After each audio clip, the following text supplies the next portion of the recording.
Shrimad Bhagavatam class 203 സ്കന്ധം 10 ഒന്നാം ഭാഗമാണ്. ഇതിലെ രണ്ടാമത്തെ അധ്യായത്തിൽ ഗർഭസ്ഥ വിഷ്ണുവിനെ ബ്രഹ്മാദികൾ സ്തുതിക്കുന്നു. ലോകത്തെ സംരക്ഷിക്കേണ്ട ഉത്തരവാദിത്വം ഉള്ള ശക്തി ഏതാണോ അതാണ് വിഷ്ണുവായിട്ട് ചിത്രീകരിക്കുന്നത്. കാലമാണ്. കാലം ഓരോ കാലത്ത് അധർമ്മം പെരുകുമ്പോൾ ഞാൻ വരുമെന്ന് പറഞ്ഞാൽ ആ കാലം വരും. ആ കാലത്ത് ലോകത്തിലെ ഭരണാധികാരികളുടെ അധർമ്മം ഇല്ലാതാക്കാനാണ് വരുന്നത്, അല്ലാതെ സാധാരണ ജനങ്ങളുടെ അല്ല. കാരണം ഭരണാധികാരികളുടെ ഭരണത്തിൻ്റെ ദൂഷ്യമാണ് ജനങ്ങളിൽ പ്രജകളിൽ പ്രകടമാകുക. അപ്പം ഭരണം ദൂഷിക്കുമ്പോൾ ആ ഭരണത്തെ തച്ചുടച്ചിട്ട് ആ വ്യവസ്ഥിതിയെ തന്നെ ചിലപ്പം തച്ചുടച്ചിട്ട് പുതിയൊരു വ്യവസ്ഥിതിയിലേക്ക് പോകും. അത് നമ്മൾ കണ്ടതാണ്. ഗോത്ര കാലഘട്ടത്തിൽ നിന്ന് കൊളോണിയലിസത്തിലേക്ക് കൊണ്ടുപോയി, കൊളോണിയലിസത്തിൽ നിന്ന് അതിനെ അടിച്ചു കളഞ്ഞിട്ട് എങ്ങോട്ടേക്കാണ് കൊണ്ടുപോയത് എന്നാണ് ഇതിലൂടെ പറയാൻ പോകുന്നത്. അപ്പോൾ 1-2 ശ്രീ സുഗൻ പറയുകയാണ് ആ കാലത്തെ ഭരണത്തിൻ്റെ പ്രത്യേകത. ഏത് ഭരണത്തിൻ്റെ? ലോകം രണ്ടായി തിരിഞ്ഞു. ഒരു ഭാഗത്ത് പാണ്ഡവരും കൗരവരുമുള്ള കുരുക്ഷേത്രം രൂപീകരിക്കുന്ന ആ ഭാഗം, മറ്റേത് ലോകത്തിൻ്റെ രണ്ടാമത്തെ ഭാഗം യാദവരുടെ വംശം. അവിടെ കംസന്റെ ഭരണം നടക്കുകയാണ്. അപ്പം കംസൻ ശിൽബന്ദികളെ കൊണ്ട് പ്രലംഭൻ, ഭഗൻ, ചാണൂര, തൃണാവർത്തൻ, മഹാഗതൻ, മൃഷ്ടികൻ, അരിഷ്ഠൻ, ദ്വികൻ, പൂതന, കേശി, ധേനുകൻ, ബാണൻ, നരകൻ മുതലായ അസുര രാജാക്കന്മാരും ജരാസന്ധന്റെ സഹായത്തോടുകൂടി ബലവാനായ കംസൻ എന്ത് ചെയ്യുകയാണ്? യാദവർക്ക് ഉപദ്രവം ചെയ്തുകൊണ്ടിരിക്കുകയാണ്. യാദവർ എന്ന് പറഞ്ഞാൽ ആ നാട്ടിലെ ജനങ്ങളായിട്ട് തന്നെ കാണണം. ആ നാട്ടുകാർക്ക് മുഴുവൻ അവരുടെ രാജാവ്, ആ രാജാവും സിൽബന്ദികളും കൂടിയിട്ട് ജനങ്ങൾക്ക് എന്തെല്ലാം ദോഷം, യാദവർക്ക് എന്തെല്ലാം ദോഷം ചെയ്യാൻ പറ്റുമോ അതെല്ലാം ചെയ്തുകൊണ്ടിരുന്നു. ഇനി 3 ശ്രീ സുഗൻ പറയുന്നതാണ്, യാദവർ കംസനാൽ പീഡിതരായിട്ട് കംസര് അവരുടെ ശിൽബന്ദികൾ പീഡിപ്പിക്കുമ്പോൾ കുരുദേശം, പാഞ്ചാലം, കേകയം, പിന്നെയോ വിദർഭം, വിദേഹം, കോസലം മുതലായ രാജ്യങ്ങളിലേക്ക് രക്ഷ നേടി. അപ്പം ഭരണം ദുഷിക്കുമ്പോൾ അല്ലെങ്കിൽ ഭരണത്തിൻ്റെ പ്രശ്നങ്ങൾ ഉണ്ടാകുമ്പോൾ ജനങ്ങളെല്ലാം പല ദേശങ്ങളിലേക്ക് പലായനം ചെയ്യുന്ന അവസ്ഥ വരും. ഭരണം ദുഷിച്ചു കഴിഞ്ഞാൽ പിന്നെ അവിടെ ഇരിക്കാൻ പറ്റില്ല. ഉപദ്രവിക്കുമ്പോൾ അവരെ നാട് വിടും. അങ്ങനെയാണ് ഈ അഭയാർത്ഥികൾ നാട്ടിൽ ലോകത്തുണ്ടാകുന്നത്. എന്തുകൊണ്ടാണ് അഭയാർത്ഥികൾ ഉണ്ടാകുന്നത്? അധർമ്മികളായ ഭരണാധികാരികൾ ജനങ്ങളുടെ മേലെയാണ് കയറുക. ജനങ്ങളുടെ പേരൊക്കെ ജനങ്ങളെന്ത് കുറ്റം ചെയ്തു? അപ്പോൾ ജനങ്ങൾ നിസ്സഹായരായവരെല്ലാം അഭയാർത്ഥികളായിട്ട് ഓടിപ്പോകും. അതുപോലെ ഇവിടെയും സംഭവിക്കുന്നു. നമ്മൾ ഇതും ഈ കാലഘട്ടത്തിൽ ഇതെല്ലാം കാണുന്നത് തന്നെയാണ്. ഇനി 4-5 പറയാണ്, കംസനേന്റെ വിശ്വസ്തരായ ചിലർ അവനെ അനുസരിച്ച് സേവിച്ചു കൊണ്ടിരുന്നു. എന്നാൽ ചിലവരെ കംസരോട്, ഇങ്ങനെയുള്ളവരോട് ചേർന്ന് നിന്നുകൊണ്ട് അവർക്ക് വേണ്ടിയിട്ട് നിലനിൽക്കും. അതായത് കംസന്റെ പക്ഷത്തും ചിലവരെ കാണും. എന്നിട്ടോ ദേവകിയുടെ 6 കിടാങ്ങൾ കംസനാൽ കൊല്ലപ്പെട്ടതിൽ പിന്നെ ആദിശേഷൻ എന്ന് പറഞ്ഞു വരുന്ന വൈഷ്ണവ തേജസ് ദേവകിക്ക് സന്തോഷത്തെയും സന്താപത്തെയും വർദ്ധിപ്പിക്കുന്നതായ 7ാമത്തെ ഗർഭമായി ഭവിച്ചു. അപ്പൊ ആദ്യം തന്നെ ആര് വരുന്നാണ് പറഞ്ഞത്? ബലരാമൻ വരുന്നാണ് പറഞ്ഞത്. എന്തുകൊണ്ടാണ് ആദ്യം ബലരാമൻ വരുന്നത്? നമുക്കറിയാലോ, ഏത് നാട്ടിലും അധർമ്മം ഉണ്ടാകുമ്പോൾ ആദ്യം ബലമുള്ള നല്ല അതിനെ നേരിടാൻ കഴിവുള്ള ആളുകളാണ് പ്രതികരിക്കുക. അവർക്ക് ജീവിതമെല്ലാം നഷ്ടപ്പെട്ടു പോകും, പക്ഷെ അവർ പ്രതികരിക്കും. അങ്ങനെ നമ്മൾ കാണുന്നുണ്ട്. ആദ്യം ജനങ്ങളുടെ അടുത്തുനിന്നാണ് ഓരോ ദേശത്ത് പ്രതികരണം ഉണ്ടാവുക. അതായത് ആദ്യം ഇത്തരം അധർമ്മികളെ ജനത്തിലെ ധീരന്മാരായ വ്യക്തികൾ പ്രതിരോധിച്ചു കൊണ്ടേയിരിക്കും. അപ്പം അവരെല്ലാം തച്ചുടക്കാൻ ശ്രമിക്കും. അതിൻ്റെ ശേഷമാണ് അതിന് സംഘടിത രൂപം വന്നിട്ട് ഒരു നേതാവിൻ്റെയോ അനേകം നേതാക്കന്മാരുടെയോ നേതൃത്വത്തിൽ അതിനെ തച്ചുടക്കുന്നത്. അതാണ് ആദ്യം ബലരാമൻ വന്നു എന്ന് പറയുന്നത്. അത് ശക്തിയാണ്, അത് ബുദ്ധിപരമായ സംഘടനാ ശക്തി, വ്യക്തി എന്ന നിലയിലുള്ള ഏറ്റുമുട്ടലാണ്. ബലരാമൻ്റേത് വ്യക്തിപരമായ ഏറ്റുമുട്ടലാണ്. അവർ ധീരന്മാരാണ്. അതുകൊണ്ടാണ് ആദിശേഷൻ എന്ന് പറയുന്നത് ഊർജത്തിൻ്റെ മേലെയാണ് ഈ വിഷ്ണുവിൻ്റെ കിടപ്പ്. സർപ്പം, എനർജി, പ്രപഞ്ചം മുഴുവൻ വ്യാപിച്ചു കിടക്കുന്ന ഊർജം. ഊർജത്തിന് പല മുഖങ്ങളുണ്ട്. അതുകൊണ്ടാണ് 1000 തലകൾ എന്ന് പറയുന്നത്. ഊർജത്തിന് പല രൂപങ്ങളുണ്ടല്ലോ. അതിൻ്റെ അകത്താണ് ആ പ്രേരക, എല്ലാത്തിൻ്റെയും സൃഷ്ടിയുടെ പിന്നിലുള്ള ശക്തിയുള്ളത്. അതാണ് ശ്രീഹരി. അപ്പോൾ ആദ്യം ആദിശേഷൻ 7ാമത്തെ ധർമ്മമായി വന്നു.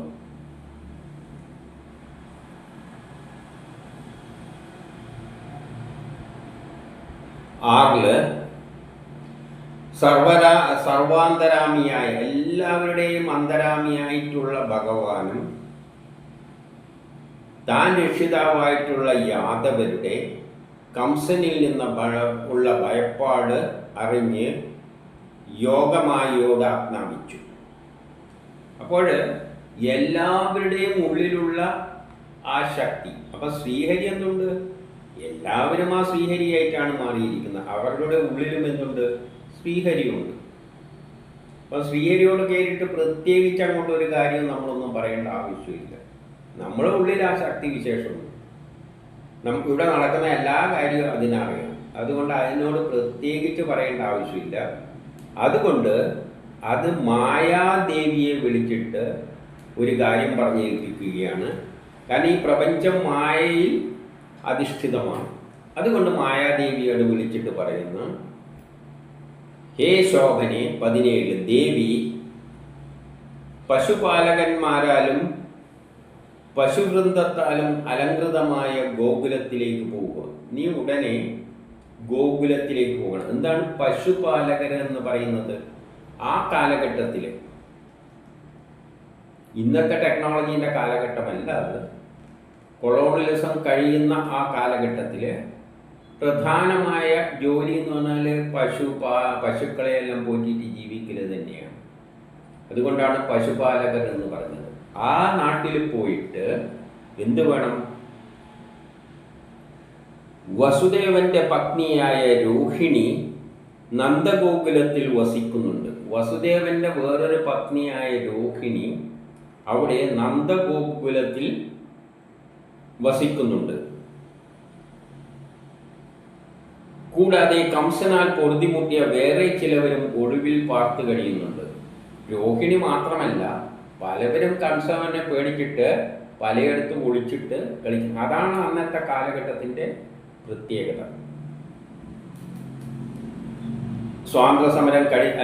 സ്വാതന്ത്ര്യ കൊളോണിയലിസത്തിൻ്റെ കാലഘട്ടം കഴിഞ്ഞപ്പോൾ ലോകത്തിൻ്റെ ഒരു ഭാഗത്തുള്ള അവസ്ഥയാണ് ഈ പറയുന്നത്. എന്നിട്ട് 8 പറയാണ്, ദേവകിയുടെ വയറ്റിലെ ആദിശേഷൻ എന്ന തേജസ്സിനെ ആകർഷിച്ചെടുത്തിട്ട് രോഹിണിയുടെ വയറ്റിൽ പ്രവേശിപ്പിക്കുക. മായാദേവിക്കുള്ള ജോലി എന്താണെന്ന് വെച്ചാൽ ദേവകിയുടെ വയറ്റിലുണ്ടായ 7ാമത്തെ കുച്ച്, അതാണ് ആദിശേഷൻ. അതായത് ആദ്യം ജനിക്കാൻ പോകുന്ന ബലരാമൻ. ബലരാമനെ എടുത്തിട്ട് എവിടെ കൊണ്ടുവെക്കണം? രോഹിണിയുടെ ഗർഭത്ത് കൊണ്ടുവെക്കണം. അപ്പം 7ഉം 8ഉമാണ്. എന്നിട്ട് ഇതെല്ലാം കഥയിലൂടെ പറയുന്നതേ ഉള്ളൂ. അപ്പോൾ ഈ കുട്ടി യഥാർത്ഥത്തിൽ ദേവകിയിലൂട്ടിയല്ല വരുന്നത്, വേറെ ഏതോ ഇതിലൂട്ടിയാണ്. അതുകൊണ്ടാണ് ഇതിനെ എടുത്തിട്ട് വേറെടുത്ത് കൊണ്ടുവെക്കുക എന്നുള്ള ആശയം പറഞ്ഞത്. ഈ പ്രതികരിക്കുന്നവർ വേറെ എവിടെ നിന്നല്ലോ ഉള്ള ജനങ്ങളാണ് പ്രതികരിക്കുക. പ്രതികരിക്കുന്നവർക്ക് അങ്ങനെ രാഷ്ട്രീയ പക്ഷപാതം ഒന്നും തന്നെ ഉണ്ടാവില്ല, അല്ലെ ഒരു സംഘടനാ ശക്തി വിശേഷമൊന്നും ഉണ്ടാവില്ല. അവർ ധീരരായ വ്യക്തികൾ, അവർക്കെന്തൊക്കെ അനുഭവങ്ങൾ ഉണ്ടാകുമ്പോൾ, മോശമായ അധർമ്മം ഉണ്ടാകുമ്പോൾ അവർ നേരിട്ടങ്ങ് പ്രതികരിക്കും. അതുകൊണ്ടാണ് വേറെ സ്ത്രീയിലാണ് കൊണ്ട് വെച്ചിരിക്കുന്നത്, അല്ലാതെ ഒരേ ഗർഭത്തിൽ നിന്ന് വരികയല്ല. എന്നിട്ട് അതിനുശേഷം ഞാൻ അംശങ്ങളുടെ എല്ലാം വിഭാഗത്തെയും കൂടി പരിപൂർണനായി ദേവകിയുടെ പുത്രനായി ജനിക്കും. അപ്പോൾ 8ാമത്തായിട്ട് പിന്നെ ഞാൻ ജനിച്ചോളാം. അല്ലയോ ശോഭനി, നീ നന്ദഗോപരുടെ പത്നിയായ യശോധയിൽ ഉത്ഭവിക്കണം. അപ്പം നീ പോയിട്ട് യശോധയിൽ ഉത്ഭവിക്കണം. അപ്പം മായനെ ഏൽപ്പിച്ച ജോലി, ഇതെല്ലാം മായാലോകത്തിൽ നടക്കുന്ന സംഭവം. ഇതെല്ലാം ഒരു കളി രൂപത്തിലാണ് ആ ശക്തി ഇതെല്ലാം ചെയ്തു കൂട്ടുന്നത്, ഒരു തമാശ രൂപത്തിൽ. ആ ശക്തിക്ക് ഇതിൻ്റെ ആവശ്യമുണ്ടോ? പ്രപഞ്ചം സൃഷ്ടിച്ച ഈ ശക്തിക്ക് ഇതിൻ്റെ ആവശ്യമില്ല. പക്ഷേ ലോകത്തിൽ ഇങ്ങനെയെല്ലാമാണ് സംഭവങ്ങൾ നടക്കുക. അത് ആ ശക്തിയെ സംബന്ധിച്ചിടത്തോളം നിസ്സാരമാണ്. പക്ഷേ നമ്മളെ സംബന്ധിച്ചിടത്തോളം ഈ സംഭവങ്ങളെല്ലാം വളരെ ഭയാനകമാണ്. എന്നിട്ട്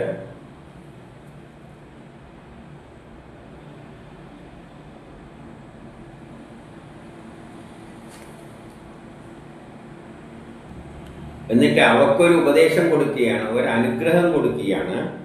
ജനങ്ങളുടെ എല്ലാ ആഗ്രഹങ്ങളുടെയും അനുഗ്രഹങ്ങളുടെയും അതീശ്വരിയായിട്ടും അവധാനം ചെയ്യുന്നവളായിരിക്കുന്ന നിന്നെ എല്ലാവരും പൂജാവസ്തുക്കളാലും ബലികളാലും നിന്നെ പൂജിക്കും എന്ന് പറയുകയാണ്. അപ്പോൾ അവക്കും മായാദേവിക്ക് ഒരു അനുഗ്രഹമുണ്ട്, നിന്നെ എല്ലാ ജനങ്ങളും പൂജിക്കും.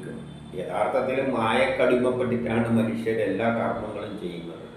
അതുകൊണ്ട് തന്നെ എല്ലാവരും മായാലോകത്തിൽ തന്നെയാണ് ജീവിക്കുന്നത്. മായയായിട്ട് 100% മായാദേവിയായിട്ട് ചേർന്നുകൊണ്ടാണ് നമ്മൾ കർമ്മം ചെയ്യുന്നത്. മായാലോകത്തിൽ ഭ്രമിച്ചിട്ട്, അവളിൽ ഭ്രമിച്ചിട്ടാണ് നമ്മൾ എല്ലാം എന്തെങ്കിലും ദേവിക്ക് കൊടുക്കുക എന്ന് പറഞ്ഞ് അർപ്പിക്കുന്നുണ്ടെങ്കിൽ ഈ മായാദേവിക്കാണ് കൊടുക്കുന്നത്, യഥാർത്ഥ ഈശ്വരനല്ല. നമ്മളെല്ലാം മായയിൽ അകപ്പെട്ടിരിക്കുകയാണ്. എന്നിട്ട് എന്തെല്ലോ കാട്ടിക്കൂട്ടുന്നുണ്ട്. അതെല്ലാം ആർക്കാണ് എത്തിച്ചേരുന്നത്? ഈ മായാദേവിക്കാണ് എത്തിച്ചേരുന്നത്. അതുകൊണ്ടാണ് എല്ലാവരും നിന്നെ പൂജ. നമ്മളിപ്പോൾ അമ്പലത്തിലെല്ലാം പൂജ നടത്തുക എന്ന് പറയുന്നതിൽ യഥാർത്ഥത്തിൽ ആ ഈശ്വരൻ ഇതൊന്നും സ്വീകരിക്കുന്നില്ല. ഈശ്വരൻ ഇതിലൊന്നും താല്പര്യമില്ല. അതൊരു സാക്ഷി കണക്ക് നിൽക്കുകയാണ്. ഇവിടെ നടക്കുന്ന അങ്ങനെ നടന്നോട്ടെ, മായക്ക് അധീനമായിട്ട് നടന്നോട്ടെ, എല്ലാം മായയിലൂടെ പോയിക്കോട്ടെ. അപ്പം നമ്മൾ വിചാരിക്കുന്നത് എന്താണ്? നമ്മളെന്തല്ലോ ചെയ്തു കഴിഞ്ഞാൽ ഈശ്വരൻ ഇതെല്ലാം അർപ്പിക്കുന്ന ആർക്കാണ്? മായക്കടിമപ്പെട്ടിട്ടാണ് നമ്മൾ ഈ കാട്ടിക്കൂട്ടുന്നത്. അത് ആർക്കാണ് എത്തിക്കിട്ടുന്നത്? മായാദേവിക്കാണ്. നമ്മൾ ഈ അർപ്പിക്കുന്നത് എന്തെല്ലാം ചെയ്യുന്നുണ്ടോ അതെല്ലാം മായയിലകപ്പെട്ട് ആ മായാദേവിക്കാണ് കിട്ടുന്നത്, അല്ലാതെ ശരിയായ ഭഗവാനല്ല. ശരിയായ ഭഗവാൻ ഇതിൻ്റെ ഒന്നും തലയിടുന്നില്ല, സാക്ഷിയായിട്ട് ദൂരെ നിൽക്കുകയാണ്. അത് നമ്മളെ കാര്യത്തിൽ തലയിടില്ല. ഇനി 12 ലോകത്തിലെ മനുഷ്യർ എന്തായി കാണും നിന്നെ? ദുർഗാദേവിയെന്നോ ഭദ്രകാളിയെന്നോ വിജയെന്നോ വൈഷ്ണവിയെന്നോ കുതുമയെന്നോ ചണ്ഡികയെന്നോ കൃഷ്ണ എന്നോ മാധവിയെന്നോ മായെന്നോ നാരായണിയെന്നോ ഈശാനിയെന്നോ ശാരദയെന്നോ അംബികയെന്നോ പേരുകളും സ്ഥാനങ്ങളും കൽപ്പിക്കും. നിനക്കിങ്ങനെ പല പേരുകളും തന്നിട്ട് നിന്നെ ആരാധിക്കും. അപ്പം നമ്മൾ മായാദേവിയെയാണ് ആരാധിക്കുന്നത്. മായയിൽ അകപ്പെട്ടുകൊണ്ട് നമ്മൾ എന്തെല്ലോ കാട്ടിക്കൂട്ടുന്നു. അതെല്ലാം ഈ പല പേരുകളിൽ ചണ്ഡിക, കൃഷ്ണ, മാധവി, ഇങ്ങനെ പല പേരിൽ വ്യത്യസ്തമായിട്ട് കണ്ടുകൊണ്ട് മനുഷ്യർ ആരടുത്ത് പോയാൽ രക്ഷപ്പെടുന്നു ചിന്തിച്ചുകൊണ്ട് ഒരിക്കൽ വൈഷ്ണവീൻ്റെ അടുത്ത് പോകും, പിന്നെ ചണ്ഡികേൻ്റെ അടുത്ത് പോകും, പിന്നെ നാരായണീൻ്റെ അടുത്ത് പോകും, പിന്നെ വിജയൻ്റെ അടുത്ത് പോകും, പിന്നെ ഭദ്രകാളീൻ്റെ അടുത്ത് പോകും, പിന്നെ ദുർഗേൻ്റെ അടുത്ത് പോകും. എല്ലാം സംഗതി ഒന്ന് തന്നെയാണ്, ഒരൊറ്റ കക്ഷിയാണ്, മായാദേവിയാണ്. എന്നിട്ട് പലയിടത്തും പല രൂപത്തിലും മനുഷ്യർ ഓടി നടക്കുകയാണ് മായയിൽ അകപ്പെട്ടിട്ട്. യഥാർത്ഥ ഈശ്വരനാകട്ടെ ഇതുമായിട്ട് ഒരു ബന്ധവുമില്ലാതെ അങ്ങ് ദൂരത്ത് നിൽക്കുകയാണ് ഏകനായിട്ട്. ആ ശ്രീഹരി അപ്പൊ അവക്ക് കൊടുത്ത വരമാണ് എല്ലാവരും മനുഷ്യർ നിന്നെ എന്ത് ചെയ്യുള്ളൂ, ആരാധിച്ചോളൂ. അങ്ങനെയാണ് ഇവക്ക് ദുർഗക്കും ഭദ്രകാളിക്കും എല്ലാം ഈ അവസരം കിട്ടി. ദുർഗക്കും ഭദ്രകാളിക്കെല്ലാം ചണ്ഡിക ഇങ്ങനെയെല്ലാം പറഞ്ഞിട്ട് അവർക്ക് അവസരം, അവർക്ക് എല്ലാ ജനത്തിൻ്റെയും അവളിലാണ്. എന്നിട്ട് 13 അങ്ങനെ ആകട്ടെ ഗർഭത്തിലെ സംഘർഷണം കൊണ്ട് അങ്ങനെ ആവട്ടെ എന്ന് പറഞ്ഞ് അവൾ പോയി. ഗർഭത്തിലെ സംഘർഷണം കൊണ്ടാണ്, ഗർഭത്തിൽ ഇങ്ങനെ ഒരു സംഘർഷം നടക്കുന്നത് കൊണ്ടാണ് സംഘർഷണം എന്ന് പേര് വന്നത്. ലോകത്തെ രമിപ്പിക്കുന്നത് കൊണ്ട് രാമനെന്നും പേര് വന്നു, ബലരാമൻ. ബലമുള്ളവരിൽ ഉത്കൃഷ്ടനായതിനാൽ ബലൻ എന്ന പേരും ലഭിച്ചു എന്ന് 13 പറയുകയാണ്. 14 ഇപ്രകാരം ആജ്ഞായിക്കപ്പെട്ട മായാദേവി ഓം ശരി എന്നും അങ്ങനെ ആകട്ടെ എന്നും പറഞ്ഞ് ഭഗവാനെ വലം വെച്ച് ഭൂലോകത്തിലെത്തി ആ വിധം നിറവേറി. ഇനി 15 യോഗമായാദേവിയാൽ ദേവകിയുടെ ഗർഭം രോഹിണിയിലേക്കും ആക്കപ്പെട്ടപ്പോൾ മായയാൽ എന്ത് ചെയ്തു, ദേവകിയുടെ ഗർഭം എടുത്തിട്ട് രോഹിണിയിൽ കൊണ്ടാക്കി കൊടുത്തു. അപ്പോൾ അയ്യോ ഗർഭം അലസിപ്പോയി എന്നും പറഞ്ഞുകൊണ്ട് അവിടെയുള്ള പുരവാസികളെല്ലാം വിലപിച്ചു. അപ്പൊ കംസം കേട്ട് കഴിയുമ്പോൾ എന്താണ്, 7ാമത്തെ അലസിപ്പോയാൽ പിന്നെ പ്രശ്നമില്ലല്ലോ, അതങ്ങ് അലസിപ്പോയി. പക്ഷെ അതിനെ എടുത്തിട്ട് എവിടെ കൊണ്ട് വെച്ചിട്ടുണ്ട്, വേറെ ഏതോ സ്ഥലത്ത് പ്രതികരണ ശേഷിയുള്ള ആൾക്കാർ ഉണ്ടാകുന്നുണ്ട്. എൻ്റെ 16 ഭഗവാൻ ലോകം മുഴുവൻ നിറഞ്ഞിരിക്കുന്നുവെങ്കിലും ഭക്തന്മാരുടെ രക്ഷക്കായി എല്ലാ അംശങ്ങളോടും കൂടി വസുദേവന്റെ മനസ്സിലേക്ക് പ്രവേശിച്ചു. എന്നിട്ട് ശ്രീഹരി തൻ്റെ എല്ലാ അംശങ്ങളോടും കൂടി വസുദേവരുടെ മനസ്സിലാണ് പ്രവേശിച്ചത്. വസുദേവനിലൂടെയാണ് കൃഷ്ണൻ ജനിക്കാൻ പോകുന്നത്. അതായത് വസുദേവൻ എന്ന ഏതോ ഒരു വ്യക്തിയിലൂടെ തന്നെയാണ് അവരുടെ മനസ്സിനെ സ്വാധീനിച്ചുകൊണ്ട്, മനസ്സ് ഗർഭത്തെ സ്വാധീനിക്കുന്നു എന്ന തത്വപ്രകാരം മനസ്സിലൂടെ പ്രവേശിച്ചിട്ടാണ്. ഇതിൻ്റെ 17 വൈഷ്ണവ തേജസ് ധരിച്ച് സൂര്യനെ പോലെ പ്രജ്വലിക്കുന്ന വസുദേവനിൽ ആ വ്യക്തിയിൽ ഈ ശക്തി പ്രവേശിച്ചപ്പോൾ ജീവജാലങ്ങൾക്ക് അദ്ദേഹത്തിൻ്റെ അടുത്ത് അടുക്കാൻ പോലും കഴിഞ്ഞില്ല എന്നാണ് പറയുന്നത്. അതൊരാലങ്കാരികമായിട്ട് പറഞ്ഞതാണ്. അത്രയും തേജസ്സുള്ളവനായി മാറി ആരും, വസുദേവൻ, കാരണം അദ്ദേഹത്തിൻ്റെ മനസ്സിൽ നിന്ന്. അനന്തരം ദേവകി 18 വസുദേവനാൽ മനസ്സുകൊണ്ട് മാത്രം ആധാനം ചെയ്യപ്പെട്ടതും, വസുദേവനാൽ മനസ്സുകൊണ്ട് ആധാനം ചെയ്യപ്പെട്ടതും നാശരഹിതമായ അംശങ്ങളോട് കൂടിയതും എല്ലാത്തിലും ജീവചൈതന്യമായി നിലകൊള്ളുന്നതുമായ സമ്പൂർണ്ണ വൈഷ്ണവ തേജസ്സിനെ കിഴക്കു ദിക്കിലെ ചന്ദ്രനെ എന്ന പോലെ മനസ്സുകൊണ്ട് ധരിച്ചു. അവളും മനസ്സുകൊണ്ട് ധരിച്ച്, രണ്ടുപേരും മനസ്സിൽ ധരിച്ചിട്ട് അത് ഗർഭത്തിൽ എത്തുകയാണ്. അല്ലാതെ അവിടെ ഭഗവാൻ വന്നിട്ട് ലൈംഗിക ബന്ധമൊന്നും നടത്തിയിട്ടില്ല. മനസ്സിലൂടെയാണ് രണ്ടുപേര്, ഇവളും ഭഗവാനും മനസ്സിലൂടെയാണ്, അതേമാതിരി വസുദേവന്റെയും മനസ്സിലൂടെയാണ് അത് ഗർഭത്തെ സ്വാധീനിച്ചിട്ട് ആ കുട്ടി ജനിക്കുന്നത്. അതായത് പുറത്തുള്ള പ്രേരക ശക്തിയാണ് തീരുമാനിക്കുന്നത് ഏത് തരത്തിലുള്ള കുട്ടിയാണ് ജനിക്കേണ്ടത്. നമ്മളിൽ തന്നെ ഭാര്യയും ഭർത്താവും തമ്മിൽ ബന്ധപ്പെടുമ്പോൾ നാളെ ഏതൊരു കുട്ടിയാണോ, ഏതൊരു കർമ്മം ചെയ്യാനാണോ ഒരു കുട്ടി വേണ്ടത്, അതിന് യോജിച്ച ബീജങ്ങളെ, അനേകമുള്ള ബീജങ്ങളിൽ നിന്ന് അതിന് യോജിച്ച് എടുത്തിട്ട് യോജിപ്പിക്കുകയാണ് അവിടെ ചെയ്യുന്നത്. അതൊരു വലിയ പ്രവൃത്തിയാണ്. അത് നമ്മുടെ സങ്കല്പത്തിന് പോലും, കാരണം ആ കാലം തീരുമാനിച്ച പ്ലാനറ്ററി സിസ്റ്റം തീരുമാനിച്ച, അതിലാണ് പ്ലാൻ ഉള്ളത്. ആ പരമാത്മാവെന്ന പ്ലാൻ ഏതൊരു കുട്ടിയാണോ ജനിക്കേണ്ടത് അത്തരത്തിലുള്ള ജെയിനുകളെ ഉള്ള ക്രോമസോം, ഇത് ബീജങ്ങളെയാണ് അണ്ഡവുമായിട്ട് യോജിപ്പിച്ചിട്ട് കുട്ടിയാക്കി എടുക്കുന്നത്. അത് ആയിരക്കണക്കിനുണ്ട്. അതിൽ നിന്നാണ് സെലക്ട് ചെയ്യുന്നത്. അതെല്ലാം കാലമാണ് ചെയ്യുന്നത്. അല്ലാതെ ഭാര്യ ഭർത്താവിന് ഇന്നത്തെ അത് അവർ അറിയുന്ന പോലുമില്ല. ഇങ്ങനെ ഒരു വലിയ പ്രക്രിയ ഇതിൻ്റെ അകത്ത് നടക്കുകയാണ്. നമ്മൾ തന്നെ സൂക്ഷ്മമായി ഒന്ന് ചിന്തിച്ചു കഴിഞ്ഞാൽ ഇതൊരു അന്തം വിടുന്ന പ്രവൃത്തിയാണ്. കാരണം ആ യോജിക്കുന്ന അനുസരിച്ചിരിക്കുന്നു നാളത്തെ കുട്ടിയുടെ സ്വഭാവം. നാളെ എന്തു തരം കുട്ടിയാണോ ലോകത്തിന് വേണ്ടത് അതാണ് ഈ ആയിരക്കണക്കിനുള്ള ബീജങ്ങളിൽ നിന്ന് എടുക്കുന്നത്, വേർതിരിച്ചിട്ട്. അപ്പം അവിടെ നടക്കുന്ന ഒരു സൂക്ഷ്മമായ സെലക്ഷൻ പ്രോസസ് നമ്മുടെ ചിന്തകൾക്കും അപ്പുറമാണ്. അതാണ് മനസ്സിലൂടെ കയറി വന്നിട്ട് അവിടെ വേണ്ട കുട്ടീനെ ഉണ്ടാക്കിയെടുത്തു എന്ന് പറയുന്നത്. അല്ലാതെ അതിന് വസുദേവർക്കും ദേവകിക്കും ഒരു ബന്ധവുമില്ല. ഇതെല്ലാം ശക്തി തന്നെയാണ് തീരുമാനിക്കുന്നത്.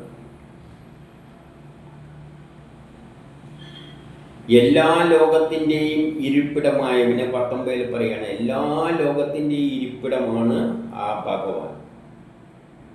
ഇരിപ്പിടമായി ഭവിച്ച ഇരിപ്പിടമായവന് അവനിരിക്കാനുള്ള ഇരിപ്പിടമായിട്ട് ഭവിച്ചതാണ് ആ ദേവകി. ഈ ലോകത്തിൻ്റെ മുഴുവൻ ഇരിപ്പിടം ആ വിഷ്ണുവാണ്. ആ വിഷ്ണുവിൻ്റെ ഇരിപ്പിടമാണ് ഇവിടെ ദേവകിയിൽ സംഭവിച്ചിരിക്കുന്നത്. അതേപോലെ തന്നെ ആ ബ്രഹ്മം നിർഗുണമായി അത് നീയാവുന്നു.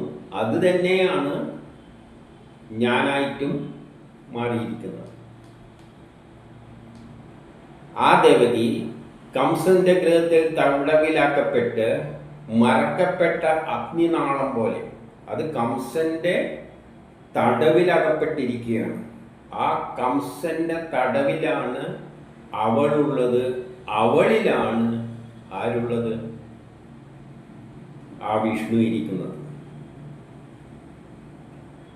തടവറയിലാണ്.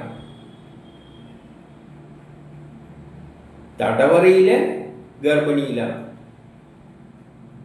അതായത് ഏറ്റവും അധികം ചൂഷണത്തിന് വിധേയമായ സ്ഥലത്താണ് ഈ കൃഷ്ണൻ ജനിക്കാൻ പോകുന്നത്.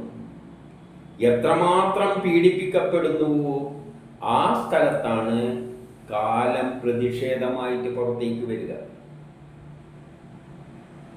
എത്രമാത്രം ജനങ്ങൾ പീഡിപ്പിക്കപ്പെടുക, അത് തടവറ തന്നെയാണ്. ആ തടവറയിൽ നിന്നാണ് അതിനെതിരായിട്ടുള്ള ശക്തി ഉദയം കൊള്ളുന്നത്.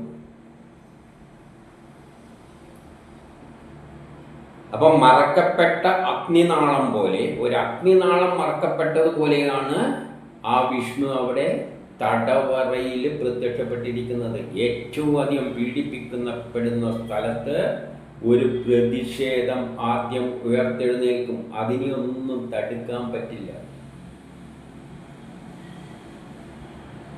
ജ്ഞാനവഞ്ചകരിലെ അവിദ്യ പോലെ എല്ലാ ജ്ഞാനവും പഠിച്ചവൻ ആ ജ്ഞാനത്തെ പ്രയോഗിക്കാതെ ഇപ്പം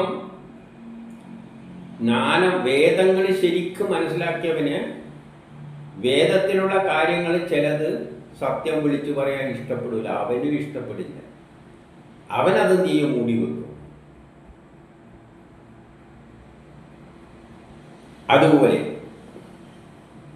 പലതും മൂടി വെച്ചിട്ടുണ്ട്. വേദത്തിലുള്ള പല രഹസ്യങ്ങളും മൂടി വെച്ചിട്ടുണ്ട്. അറിയാത്തവരല്ല, വേദമെല്ലാം പല പ്രാവശ്യം വായിച്ചുകൊണ്ട് പോയവരാണ്. പക്ഷെ അവരൊന്നും പലതും സത്യങ്ങൾ മൂടി വെച്ചിട്ടുണ്ട്. അപ്പം ജ്ഞാനവഞ്ചകരിലെ അവർ ജ്ഞാനവഞ്ചകരാണ്. വേദത്തിലുള്ള പല കാര്യങ്ങളും മനസ്സിലാക്കിയിട്ടും അത് വെളിയിൽ പറയാതെ ഒളിപ്പിച്ചു വെക്കും. എന്തുകൊണ്ട് വെളിയിൽ പറയാതെ? വെളിയിൽ പറഞ്ഞു പോയാൽ നമുക്കുള്ള പല സ്ഥാനങ്ങളും നഷ്ടപ്പെട്ടു എന്ന് അവർക്കറിയാം.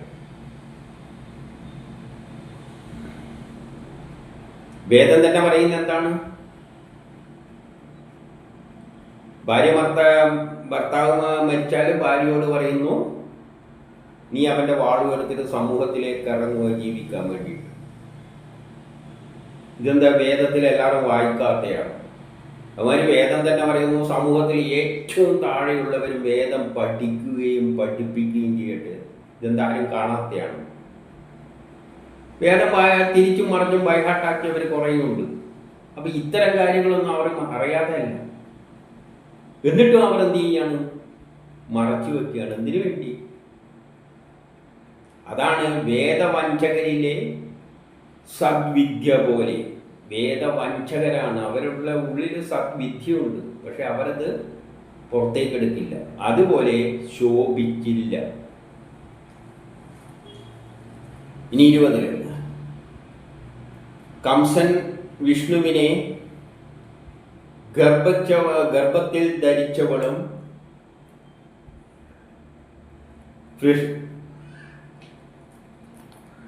നിഷ്കളങ്കയുമായ അവളെ കണ്ടു പറഞ്ഞു.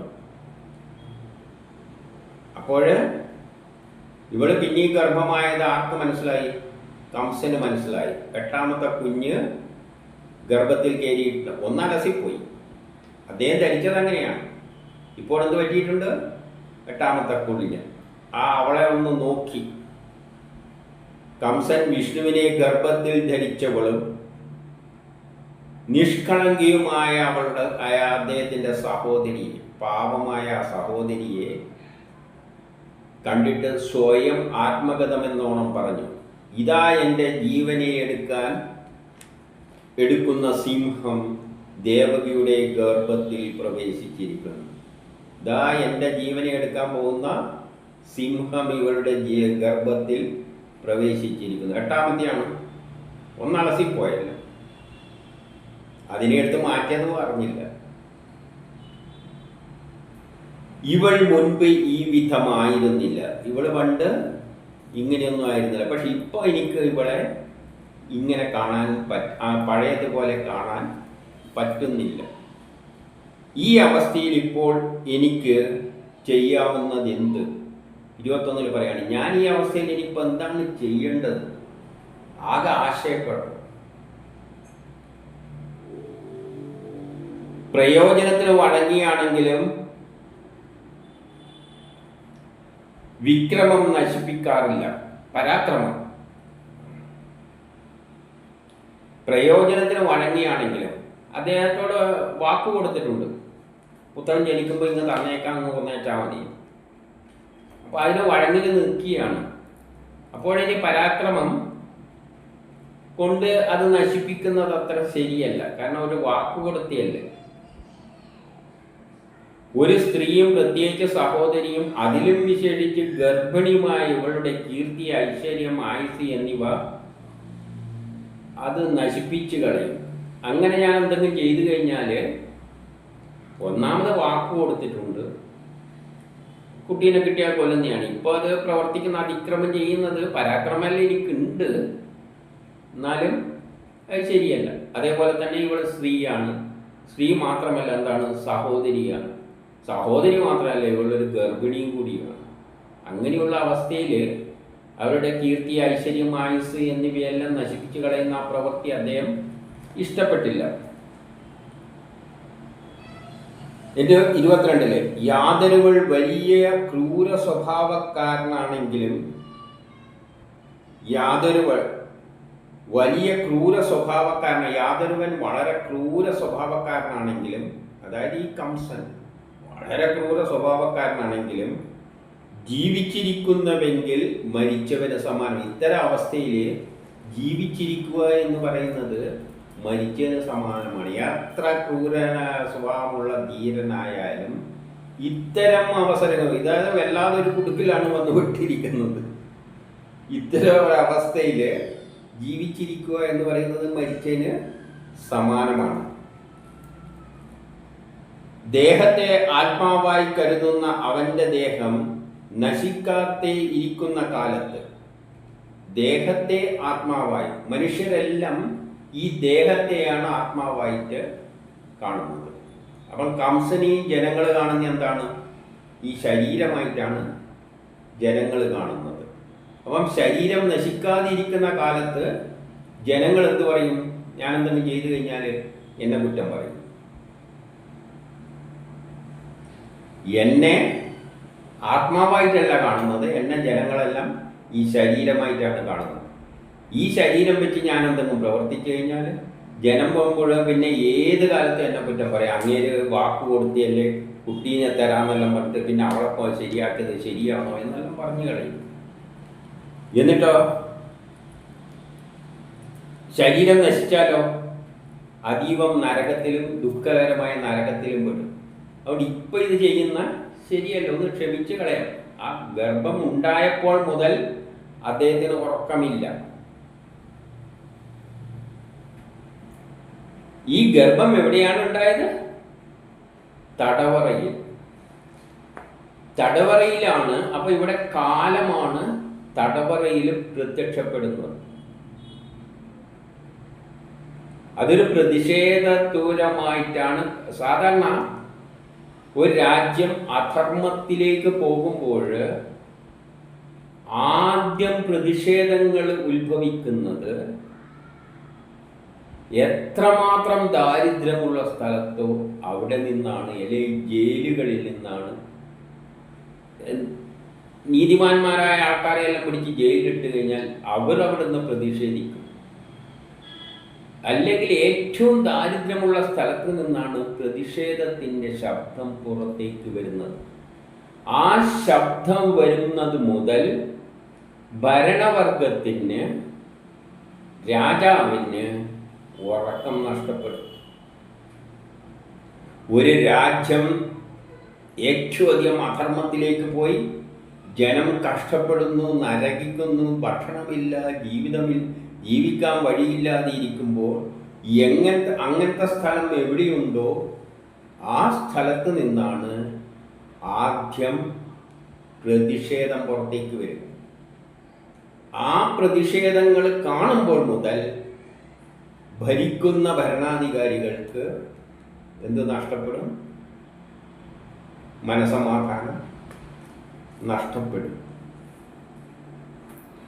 അങ്ങനെയാണ് ലോകം മാറ്റിമറിക്കാൻ പോകുന്നത്. അതാണ് ഈ കഥയിലൂടെ പോകുന്നത്. യേശുവിൻ്റെ ജനനം എവിടെയാണ്? ഏറ്റവും നീചമായ സ്ഥലത്താണ് യേശു ജനിച്ചത്. ഇത് കാരാഗൃഹത്തിലാണ്. അതായത് അത്രയും സ്ഥലങ്ങളിൽ നിന്നാണ് ആ രാജഭരണത്തിന് തന്നെ വെല്ലുവിളിയാകുന്ന പ്രശ്നങ്ങൾ ഉത്ഭവിക്കുന്നത്. ആദ്യത്തെ വിത്ത് അവിടെ നിന്നാണ് മുളച്ചു വരിക. ഒരു രാജ്യത്തിന്, ഭരണാധികാരികൾക്ക് രാജ്യം ദുഷിക്കുകയാണെങ്കിൽ, ദാരിദ്ര്യത്തിലും കഷ്ടപ്പാടിലേക്കും പോവുകയാണെങ്കിൽ ആ രാജ്യത്തിനെതിരായിട്ടുള്ള പ്രതിഷേധം ആദ്യം ഉടലെടുക്കുന്നത് എവിടെയാണോ ഏറ്റവും അധികം പീഡിപ്പിക്കപ്പെട്ടത്, എവിടെയാണോ ഏറ്റവും അധികം ദാരിദ്ര്യവും കഷ്ടപ്പാടും ഉള്ളത്, അവിടെ നിന്നാണ് അതിൻ്റെ ഉത്ഭവം ഉണ്ടാവുക.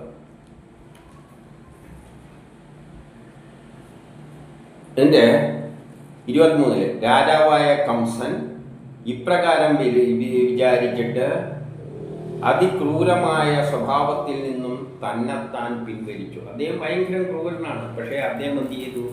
തന്നെത്താൻ അതിൽ നിന്നും പിൻവാങ്ങി, ഒന്നും ചെയ്യേണ്ടെന്ന് വെച്ചു. എങ്കിലും ശ്രീഹരിയോടുള്ള വിദ്വേഷം മൂലം, ആ ശക്തിയോടുള്ള വിദ്വേഷം മൂലം അവിടുത്തെ വരവും കാത്തിരിപ്പായി. ജനിച്ച് പുറത്തേക്ക് വരട്ടെ, അന്നേരം ഞാൻ ശരിയായി കളയാന്നുള്ള നിലയിൽ ഇരിപ്പായി. 24. ഉറങ്ങുമ്പോഴും കിടക്കുമ്പോഴും നിൽക്കുമ്പോഴും ഭക്ഷണം കഴിക്കുമ്പോഴും ഭൂമിയെ ചുറ്റി നടക്കുമ്പോഴും ലോകം മുഴുവൻ വിഷ്ണുവായി അദ്ദേഹം കണ്ടു. അങ്ങനെ ഇരിക്കുന്ന വ്യക്തിക്ക് നാട്ടിൽ എവിടെയും എന്തെങ്കിലും ഒരു പ്രശ്നങ്ങൾ കാണുമ്പോൾ ഞെട്ടിവിറക്കും.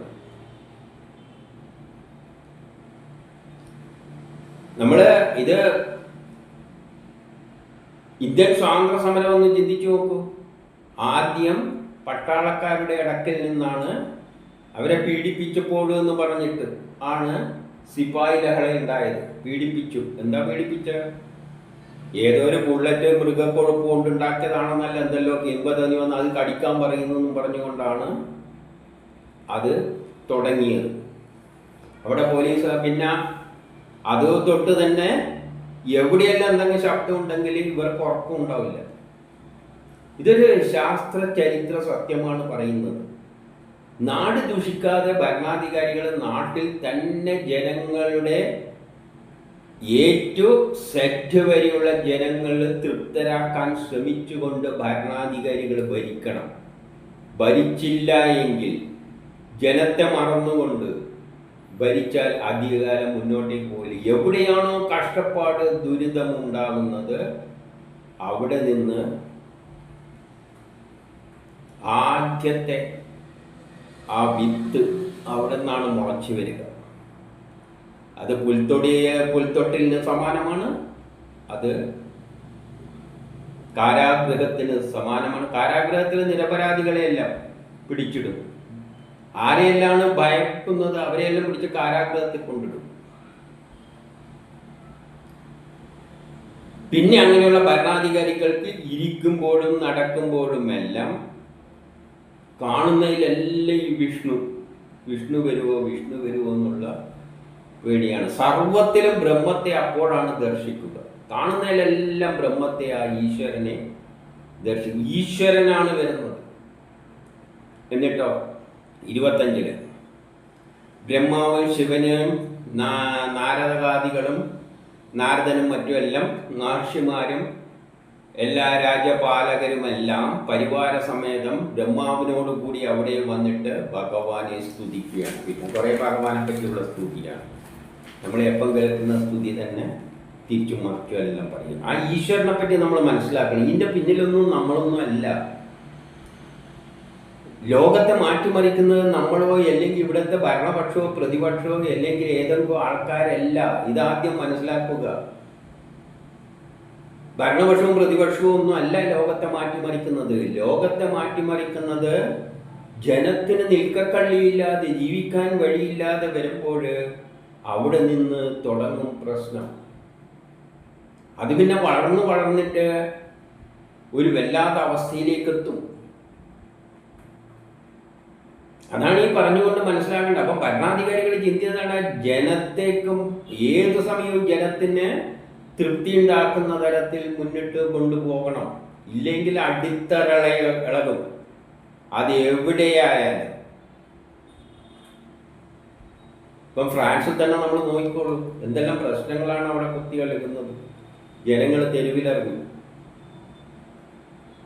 കാരണം ജനത്തിൻ്റെ ജീവിതം ദുസ്സഹമാകുമ്പോൾ ആ ജനത്തെ പിടിച്ചു നിർത്താൻ പറ്റില്ല. അവിടെ നിന്നാണ് കാലം ആക്ട് ചെയ്യുന്നത്. ശ്രീഹരി ഈ പ്രപഞ്ചത്തിൻ്റെ ആധാരമായ ശക്തിവിശേഷം കാലത്തെ മാറ്റിമറിക്കുക തന്നെ ചെയ്യും. അതാണ് മൂന്നാം ലോകമഹായുദ്ധത്തിലേക്ക്, രണ്ടാം ലോകമഹായുദ്ധവും ഒന്നാം ലോകമഹായുദ്ധമല്ല, അത് തന്നെ വരാൻ പോകുന്ന മൂന്നാം ലോകമഹായുദ്ധവും അത് തന്നെ. എന്നിട്ട് 26 ഉറച്ച മനസ്സങ്കല്പത്തോടും സത്യത്തിൽ ഉറച്ചവനും സൃഷ്ടിസ്ഥിതി സംഹാര കാലങ്ങളിൽ സൃഷ്ടിസ്ഥിതി സംഹാര കാലങ്ങളിൽ ഉറച്ച മനസ്സായിട്ട് നിൽക്കുന്നവൻ സൃഷ്ടി നടത്തുമ്പോഴും സംഹരിക്കുമ്പോഴും പരിപാലിക്കുമ്പോഴും അദ്ദേഹത്തിൻ്റെ മനസ്സ് ഉറച്ചതാണ്. അതിന് പിന്നെ അങ്ങോട്ടും ഇങ്ങോട്ടും സൃഷ്ടിക്കുമ്പോഴും ഇല്ല, സംരക്ഷിക്കുമ്പോഴും ഇല്ല, സംഹരിക്കുമ്പോഴും ഇല്ല. എല്ലാ സമയത്തും അതുപോലെ ഉറച്ച തീരുമാനം. അതിനൊരു തീരുമാനമുണ്ട്, ലോകം ഇങ്ങനെ പോകണം, അത് മാതിരി പോകും, പിന്നെ അതിനെ മാറ്റാനൊന്നും പറ്റില്ല. അതുകൊണ്ട് പഞ്ചഭൂതങ്ങളുടെ മൂലകാരണമായ ബ്രഹ്മാവനെ സ്തുതിക്കുകയാണ്. ആ ശക്തിവിശേഷം ഉറച്ച മനസങ്കല്പമുള്ളവനാണ്. സത്യത്തിൽ ഉറച്ചു നിന്നുകൊണ്ട് അതിനൊരു ലക്ഷ്യമുണ്ട്, ആ സ്ഥലത്തേക്ക് എത്തണം. അതിനനുസരിച്ചാണ് സൃഷ്ടിസ്ഥിതി സംഹാരങ്ങളെല്ലാം നടത്തിക്കൊണ്ടു പോകുന്നത്. അത് ഒരൊറ്റ മനസ്ഥിതിയോടുകൂടി അതങ്ങ് ചെയ്യും. പഞ്ചഭൂതങ്ങളുടെ ഈ പ്രപഞ്ചം ഉണ്ടാക്കുന്നതിൻ്റെ പഞ്ചഭൂതങ്ങളെ കൊണ്ടാണ് ഈ പ്രപഞ്ചം ഉണ്ടായത്. അതിൻ്റെ എല്ലാം മൂല കാരണം അവനാണ്. എല്ലാറ്റിൻ്റെയും അന്തരാമിയായിരിക്കുന്നവനും അവനാണ്. പ്രിയവും സമദർശനവും, എല്ലാവരോടും പ്രേമമാണ് അദ്ദേഹത്തിന്. അദ്ദേഹത്തിന് അസുരനായാലും ദേവനായാലും ശത്രുവായാലും മിത്രമായാലും അവന് തുല്യഭാവമാണ്. സമദർശനമാണ്, എല്ലാവരെയും ഒന്നായിട്ടേ അവൻ കാണുന്നുള്ളൂ. ആ ഈശ്വരന് പലതരം എൻ്റെ ആൾക്കാർ ഇത്, നിന്റെ മറ്റേത് വേറെ ആൾക്കാർ, അങ്ങനത്തെ ചിന്താഗതിയൊന്നുമില്ല.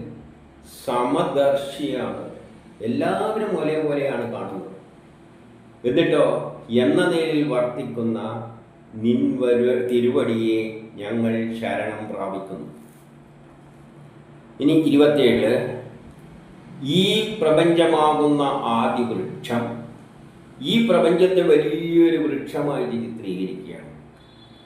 ആര്? ഈ ദേവന്മാരെല്ലാം കൂടിയിട്ട് ഈ വിഷ്ണുവിനെ പണ്ട് വേറൊരു സമയത്തിൽ ഒരു വലിയ വിരാട പുരുഷനായിട്ടാണ് ചിത്രീകരിച്ചതെങ്കിൽ ഇപ്പം വലിയൊരു വൃക്ഷമായിട്ട് പ്രപഞ്ചത്തെ സങ്കല്പിക്കുകയാണ്. അതിൻ്റെ ആദിവൃക്ഷം പ്രകൃതിയായ ആധാരത്തോടു കൂടിയതും. പ്രകൃതി പുരുഷനാണ് ആ ശക്തി, പ്രകൃതിയാണ് ആധാരം ഈ പ്രപഞ്ചത്തിൻ്റെ, അല്ലെങ്കിൽ ഈ വൃക്ഷത്തിൻ്റെ. അതിൽ 2 തരം ഫലമുണ്ടാകും, സുഖവും ദുഃഖവും. ഈ ജീവിതത്തിൽ ഒരിക്കൽ സുഖം ഉണ്ടെങ്കിൽ ഒരിക്കൽ ദുഃഖം ഉണ്ടായിരിക്കും. അപ്പം 2 ഫലമേ ഉള്ളൂ, വേറൊന്നുമില്ല. ഒന്നിക്കൽ ദുഃഖമായിരിക്കും, അല്ലെങ്കിൽ സുഖമായിരിക്കും. 2 ഫലം തരും. സത്വ രജോ തമോ എന്നീ 3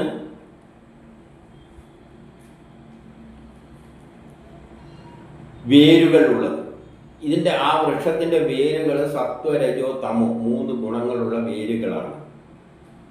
ധർമ്മ അർത്ഥ കാമ മോക്ഷം എന്നീ 4 രസങ്ങളുണ്ട്. ആ ചെടിയിലൂടെ ഒഴുകുന്ന രസങ്ങളാണ് ധർമ്മ അർത്ഥ കാമമോക്ഷങ്ങൾ. പിന്നെയോ കണ്ണ്, മൂക്ക്, നാക്ക്, ത്വക്ക്, ചെവി എന്നീ ജ്ഞാനേന്ദ്രിയങ്ങൾ പോലെ, നമുക്കുള്ള കണ്ണ്, മൂക്ക്, കാണുന്നതും കേൾക്കുന്നുള്ള ജ്ഞാനേന്ദ്രിയങ്ങൾ പോലെ 5 പ്രകാരത്തിലത് ഉള്ളതും, ശോകം, മോഹം, ജര, മൃത്യു, വിശപ്പ്, ദാഹം എന്നീ വികാരങ്ങളുള്ളതും, ത്വക്ക്, മാംസം, രസം, പിന്നെ മേധസ്, പിന്നെയോ അസ്ഥി, മജ്ജ, ശുക്രം എന്നീ 7 ധാതുക്കളുടെ തോലുള്ളതും. ഈ പ്രപഞ്ചത്തിൻ്റെ തോലായിട്ട് 7 ധാതുക്കളുണ്ട്. ഭൂമി കുഴിച്ചു നോക്കിയാലോ ആ ധാതുക്കൾ കാണും. ഭൂമി, ജലം, അഗ്നി, വായു, ആകാശം, മനസ്സ്, ബുദ്ധി, അഹങ്കാരം എന്നിങ്ങനെ 8 പ്രകൃതികളുടെ ശാഖകൾ, മനസ്സ്, ബുദ്ധി അല്ലെങ്കിൽ ഇതിൻ്റെ ശാഖകളായിട്ട് ചിത്രീകരിച്ചിരിക്കുന്നു. 2 കണ്ണ്, 2 മൂക്ക്, 2 ചെവി, വായ, മൂത്രദ്വാരം, മലദ്വാരം എന്നിങ്ങനെ 9 പൊത്തുകളുണ്ട്. ആ മരത്തിന് ദ്വാരമുണ്ട്. നമുക്ക് കണ്ണ്, വായെല്ലാം ദ്വാരമല്ലേ, അതുമാതിരി അതിന് കുറേ, അതെല്ലാം അതിൻ്റെ ദ്വാരങ്ങളാണ്. പ്രാണൻ, അപാനൻ, വ്യാനൻ, സമാനൻ, നാഗൻ, കൂർമൻ, കുകരൻ, ദേവദത്തൻ, ധനഞ്ജയൻ എന്നിങ്ങനെ 10 വായുക്കളായ ഇലകൾ. അതായത് നമ്മളിൽ സഞ്ചരിക്കുന്ന വായു പോലെ അതിന് 10 തരം ഇലകൾ. ജീവാത്മാവ് പരമാത്മാവ് എന്നീ 2 പക്ഷികളുണ്ട്. വസിക്കുന്നതുമായ ആ വടവൃക്ഷമാണല്ലോ അങ്ങ്. അപ്പൊ അങ്ങയെ ഒരു വലിയൊരു വൃക്ഷന്മാരിയായിട്ട് സങ്കല്പിച്ചിട്ട് പറയുകയാണ്.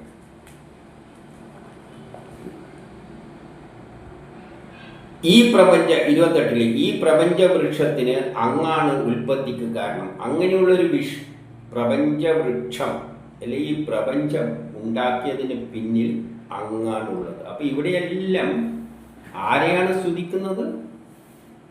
ശ്രീഹരിയാണ്. അല്ലാതെ നമ്മൾ ഈ താഴെയുള്ള കൃഷ്ണന്റെ കഥയിലെ കൃഷ്ണനല്ല. അതിൻ്റെ ആധാരവും അങ്ങ് തന്നെയാണ്, അതിൻ്റെ പരിപാലകനും അങ്ങ് തന്നെയാണ്. അങ്ങ് മായയാൽ ജ്ഞാനത്തെ മറച്ചിരിക്കുന്നു. അങ്ങൊരു മായയാലാണ് ഈ ലോകം സൃഷ്ടിച്ചിരിക്കുന്നത്. അതുകൊണ്ട് ജ്ഞാനത്താൽ മറച്ചിരിക്കുന്നു, ജ്ഞാനത്തെ മറച്ചിരിക്കുന്നു. അതുകൊണ്ട് നമുക്ക് അങ്ങനെ ഒരു ശക്തിയുണ്ട്, നമ്മളെ നിയന്ത്രിക്കുന്ന ഒരു ശക്തിയുണ്ട് എന്ന് നമുക്ക് മനസ്സിലാക്കാൻ പറ്റുന്നത്. ഇതാണ് മായ. എത്ര പറഞ്ഞാലും ഞാൻ ഈശ്വരനാണ്, ആ ഈശ്വരൻ തന്നെയാണ് ഞാനായിരിക്കുന്നത്, ആ ഈശ്വരൻ തന്നെയാണ് എന്നിൽ ഇരിക്കുന്നത്, ആ ഈശ്വരൻ തന്നെയാണ് എന്നിൽ നിന്ന് ചിന്തകൾ ഉണ്ടാക്കുന്നത്, ആ ഈശ്വരൻ തന്നെയാണ് എന്നെക്കൊണ്ട് ചെയ്യിപ്പിക്കുന്നത് എന്ന് എത്ര പറഞ്ഞാലും നമുക്ക് ആ ഈശ്വരനായിട്ട് ചിന്തിക്കാൻ പറ്റാതെ എന്തുകൊണ്ടാണ്? ഈ മായ നമ്മളെ തലക്ക് പിടിച്ചത് കൊണ്ടാണ്. എല്ലാം വ്യത്യസ്തമായിട്ട് കണ്ടുപോവുകയാണ്. എല്ലാമായതാണ് മായ. അതിനുള്ള ഏറ്റവും നല്ല ഉദാഹരണമാണ് നമ്മൾ സ്വർണ്ണക്കടയിൽ പോയി കഴിഞ്ഞാൽ. ഇപ്പം ഞാൻ സ്വർണ്ണക്കടയിൽ പോയി കഴിഞ്ഞാൽ എല്ലാം സ്വർണ്ണമായിട്ടേ കാണും. ഉദാഹരണം പറയുന്നതാണ്. പൊതുവെ പുരുഷന്മാർ സ്വർണ്ണക്കടയിൽ പോയി കഴിഞ്ഞാൽ എല്ലാം സ്വർണ്ണമായിട്ടേ കാണും. പക്ഷെ സ്ത്രീകൾക്ക് അങ്ങനെയല്ല. പൊതുവെ പറയുന്നതാണ്, ഇത് കാണുമ്പോൾ അല്ലല്ല മറ്റേത് എല്ലാം സ്വർണ്ണമാണ്. പക്ഷെ ഇത് വെച്ച് അതിൻ്റെ ഇതിൻ്റെ വില എത്ര, ഇതിന് പണിക്കൂലി എത്ര, മറ്റേതാണ്, ഇങ്ങനെയെല്ലാം ആക്കി അവസാനം വാങ്ങിക്കട്ടിക്കൊണ്ടുപോകും. വിൽക്കുമ്പോൾ അവർ അതേ കടയിൽ ചെന്ന് വിൽക്കുമ്പോൾ അതൊന്നും തരാൻ പറ്റില്ല. സ്വർണത്തിൻ്റെ വില പണിക്ക് 10% മാറ്റി കുറച്ചിട്ട് തരും. അത് പിന്നെ പണി അധികം ചെയ്തിട്ടുണ്ടെങ്കിൽ അതിൻ്റെ വില അത്രയും കുറയും. അപ്പോഴാണ് ബോധം വരുന്നത്, അയ്യോ മണ്ടത്തരമാണ് ഇതെല്ലാം.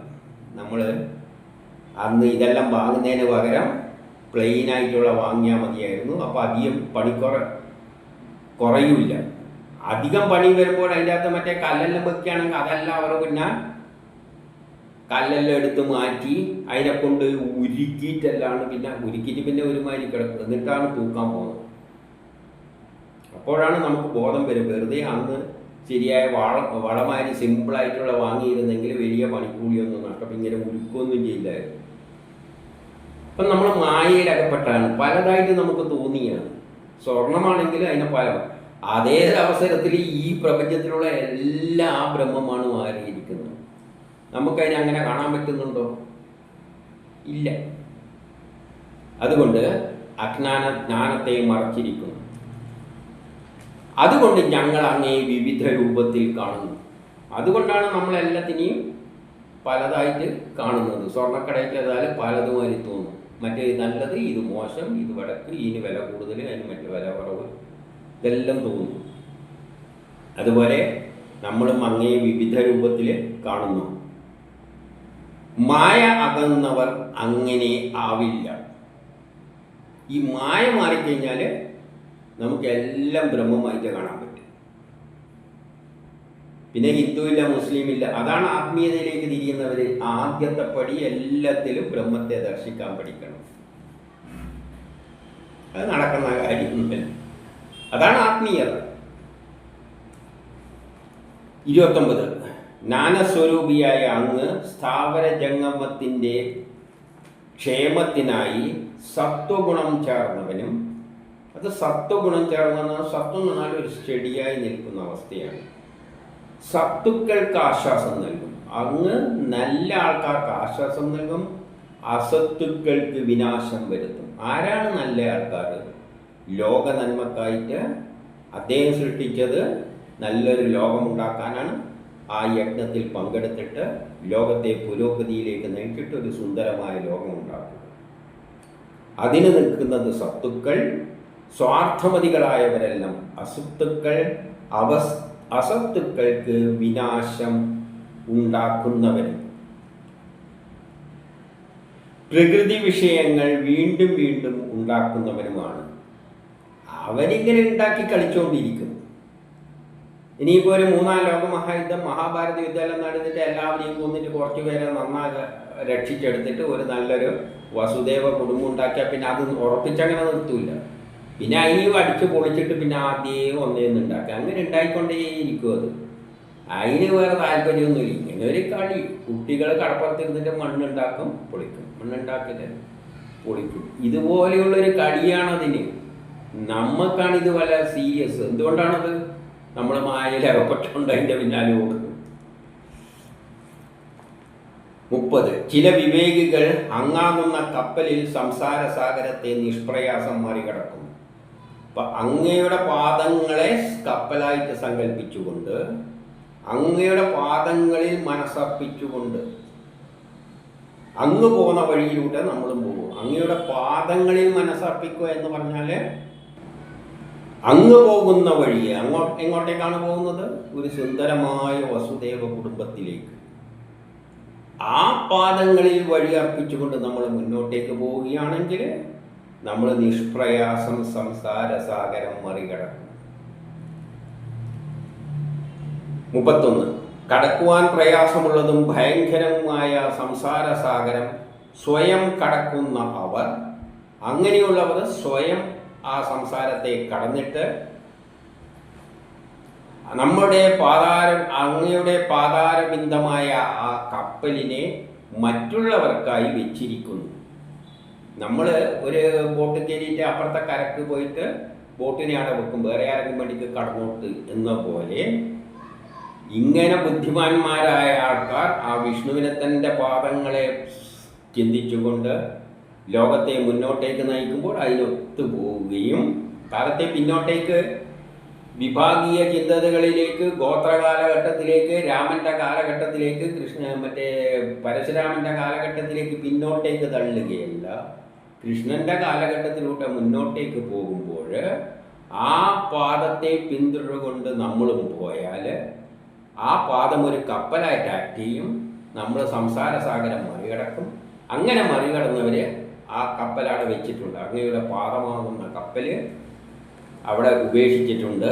വേണ്ടവർക്ക് ആ വഴിയിൽ മുന്നോട്ടേക്ക് പോയി രക്ഷപ്പെടാം.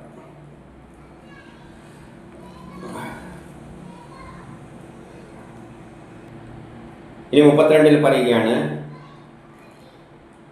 വിമുക്തരായി എന്ന് ചിന്തിക്കുന്ന ചിലർ പറയുക, ഞാൻ ഇതെന്നെല്ലാം മുക്തനായിരിക്കുകയാണ്, ഈ സംസാരത്തിൽ നല്ല മുക്തമായ ആത്മീയത്തിൻ്റെ മറ്റേ അങ്ങെത്തിയിരിക്കുകയാണ് എന്ന് സ്വയം കരുതുന്നവർ ഭക്തിയില്ലായ്മ കൊണ്ടും അവർക്ക് ഈശ്വരനെ ചിന്തയില്ല. ഈശ്വരൻ മുന്നോട്ടേക്ക് നയിക്കുന്ന എല്ലാത്തിനെയും ബ്രഹ്മമായി കണ്ടുകൊണ്ട് നീങ്ങാനുള്ള ശക്തിയൊന്നും അവർക്കില്ല.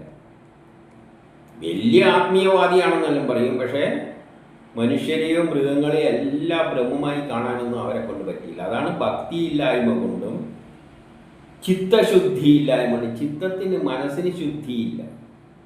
എല്ലാത്തിനെയും പലതായി കാണും. ഇതാണ് പലതായി കാണുന്നതാണ് ഒന്നാമത്തെ ചിത്തത്തിൻ്റെ അശുദ്ധി. വിഷയസുഖം സുഖിച്ച് കുറേ വിഷയസുഖം ത്യജിക്കും. എന്നിട്ട് കഷ്ടപ്പെട്ട് ഒരു പരിധി വരെ എത്തിയിട്ട് പിന്നെ അവിടെ നിന്ന് നേരെ കുത്തനെ പുറത്തോന്ന് ചെയ്തിട്ട് നീചപ്പതിക്കും. എന്തുകൊണ്ട്? ശുദ്ധമായ ആദ്യം ഉണ്ടാക്കിയെടുക്കേണ്ട ആത്മീയതയിലേക്ക് തിരിയുന്നതിൻ്റെ ചിത്തശുദ്ധി ഉണ്ടാക്കണം, ഈശ്വരനെ മനസ്സിലാക്കണം, എല്ലാം ബ്രഹ്മമാണ് എന്ന സത്യം ആദ്യം അംഗീകരിക്കണം. പിന്നെ ഹിന്ദു, മുസ്ലിം, ക്രിസ്ത്യാനി, ബ്രാഹ്മണൻ, ക്ഷത്രിയ ഇത്തരം ഒരു ചിന്താഗതിയും, സ്ത്രീകൾ, ആർത്തവമുള്ള സ്ത്രീ, ഇങ്ങനത്തെ ഒരു ചിന്താഗതിയോ, പട്ടി, പൂച്ച, ഇങ്ങനത്തെ ഒരു ചിന്താഗതി ഉണ്ടാകാൻ പാടില്ല. ചിത്തശുദ്ധിയോടുകൂടി നീങ്ങിയാൽ മാത്രമേ ആ ഭഗവാന്റെ നിലയിൽ പോകാൻ പറ്റുകയുള്ളൂ. കാരണം ഭഗവാന് പക്ഷഭേദമില്ല. അതിനെല്ലാവരും ഒരുപോലെയാണ്. അതിനൊരൊറ്റ ഉദ്ദേശമേ ഉള്ളൂ, നല്ലൊരു ലോകം ഉണ്ടായിക്കൊടുക്കണം. അതിനുവേണ്ടി അതിനെ ശ്രമിക്കുന്നു. അതിനോടൊത്ത് നമ്മൾ നീങ്ങിയ സത്തുക്കൾ എന്ന് പറയും. അതിനെതിരായി നീങ്ങുന്നവർ അസത്തുക്കൾ തന്നെ. അവരെ നശിപ്പിക്കുക എന്ന് തന്നെ ചെയ്യും.